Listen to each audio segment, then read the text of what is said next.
آپ بھی اس میں شامل ہو جائیں پی ڈی ایم میں ذرا، تاکہ تھوڑا سا زور زیادہ پڑے. اور ایک چیز کا ذرا مجھے سوال کا جواب نہیں مل پا رہا ہے شیلا رضا صاحبہ، یقیناً آپ اس کا بہتر جواب دے سکیں گی. مولانا فضل الرحمان بار بار آپ سے کہہ رہے ہیں کہ پاکستان پیپلز پارٹی نے پی ڈی ایم کی پیٹھ میں چھرا گھونپ دیا ہے. آپ نے ایسا کام کیوں کیا ہے آخر؟ اچھا، پہلے تو میں ذرا صداقت کو بتا دوں. آڈٹ رپورٹ کے مطابق پنجاب میں 56.5 ارب کی کرپشن جو ہے وہ رپورٹ سارے اعداد و شمار لے کے بیٹھی ہیں آج آپ. 265 ارب روپے کا ریکارڈ غائب ہے. اور اس کے علاوہ وزیر اعلیٰ نے بغیر اشتہار کی بھرتیاں کی ہیں. اور قرض جو ہے ملکی قرض کو، بس ملکی قرض تو ویسے ہی اس پہ تو ہم بات کر رہے ہیں، لیکن ایک بات مجھے اور کہنی تھی. 20 کلو آٹے کا تھیلا 30 روپے اضافے کے ساتھ 1200 کا ہو گیا. اور جو سب سے مشکل بات ہے، اس وقت ہم کرونا کی چوتھی لہر سے لڑ رہے ہیں. شیلا صاحبہ جو اعداد و شمار آپ بتا رہی ہیں نا، مختصراً سن لیں، میں صرف سوال لے لیں، میرا سوال لے لیں.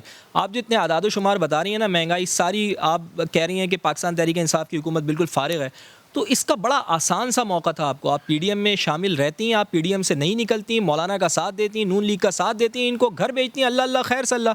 اتنا آسان سا کام تھا، پیٹ میں چھرا کیوں گھونپ دیا آپ نے مولانا فضل الرحمان؟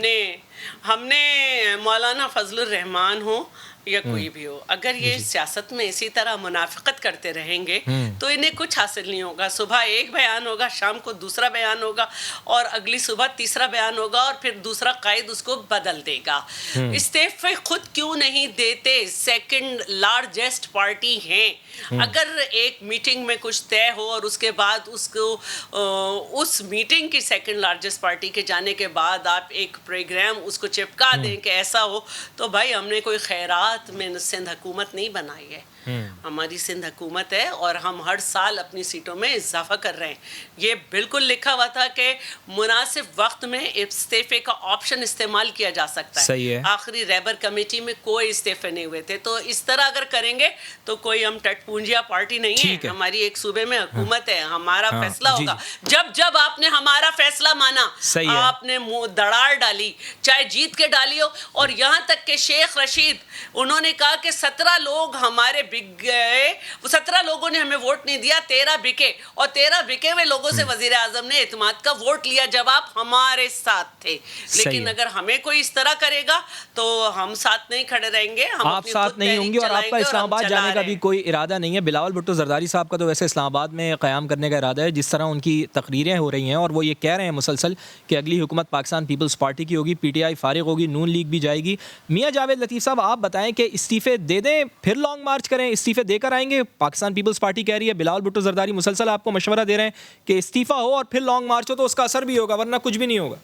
میاں صاحب دیکھیں، میں پھر سے آپ کو یہ کہہ رہا ہوں کہ یہ بد نصیبی ہے ہماری اس قوم کی، اس ریاست کی، کہ جس جگہ انصاف نہ مل رہا ہو، اور جہاں انصاف جو ہے وہ چند ہاتھوں میں آ جائے، جس طرح وزراء باتیں کرتے ہیں. اور ابھی جو بات کر رہے تھے کہ جسٹس قیوم ملک کی، اور بھائی صاحب پھر آپ یہ دیکھنا چاہتے ہیں، مل جاتے ہیں جسٹس ثاقب نثار، یا آپ کو مل جائیں گے ارشد ملک جج جیسے، مگر نہیں ملیں گے اگر آپ کو تو قاضی عیسیٰ فائز نہیں ملیں گے، نہیں آپ کو ملیں گے تو سیٹھ وقار جسٹس نہیں ملیں گے، نہیں ملیں گے تو جسٹس شوکت صدیقی نہیں ملیں گے. اور آج اگر عدالتوں کے سامنے یہ انصاف دینے والے جو ہیں وہ اپنے انصاف کے لیے بھڑک رہے ہوں اور روز کسی نہ کسی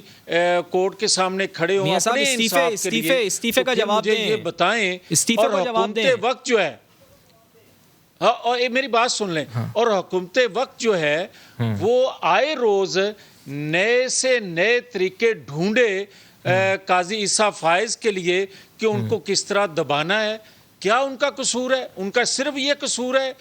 جسٹس شوکت صدیقی کا کیا قصور ہے؟ ان کا صرف قصور یہ ہے کہ انہوں نے بیفور الیکشن جو کچھ ہو رہا تھا، جو کچھ کیا جانا تھا، ٹائم بہت کم ہے، بات کہیں اور سے کہیں نکل جائے گی. آپ مجھے صرف یہ بتائیں کہ استعفے کیوں نہیں دے رہے؟ انصاف دینے والے وہ قوم کو بتا رہے ہوں کہ ہم بے بس ہیں یا اس طرح پاکستان کے اندر ہوتا ہے، تو ان کو آپ کٹہروں میں لے کر آ جائیں، ان کے خلاف آپ ریفرنس دائر کر دیں تو پھر مجھے یہ بتائے کوئی کہ 128 ممالک جہاں عدالتی نظام ہے تو پھر صحیح. دنیا کے ادارے آپ کو رینکنگ میں کس جگہ لے کر آ گئے ہیں